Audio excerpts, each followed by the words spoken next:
A neighbor accused of murder believed to have fled to the Philippines. A teacher accused of sexual abuse who fled to Brazil. Yeah, they are cases which made headlines right here, and they are cases still without resolution as prosecutors seek to bring those suspects back to the United States. As Andrew Adams learned tonight, it is often a complicated process to do just that. We're told extradition from a foreign country under the best of circumstances can take weeks to months, and it's common for it to take far longer. But in one of the cases you just mentioned, there's a question as to whether it will ever happen. It's always a long process. When news first circulated about this teacher in Eagle Mountain. This is a case where he sexually abused teenage girls.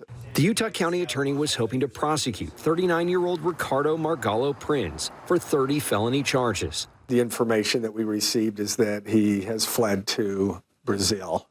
Less than a couple weeks later. Under their constitution, if you're a Brazilian-born citizen, then they won't extradite. Jeff Gray now says Prinz, who secured student and work visas in the U.S. as a Brazilian-born citizen, may never be brought back to justice here because of Brazil's stance. If the information that we've received so far proves accurate, it's very likely they'll deny it.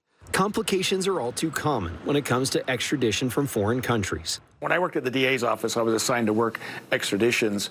KSL legal analyst Greg Skordas is familiar with those issues, which can include bad relations or a lack of agreements with some countries, as well as the very obvious. There's a lot of people move to a different country, and they also change their identity, and they could be gone for years, maybe decades. Skordas says in the worst case, extradition may never happen.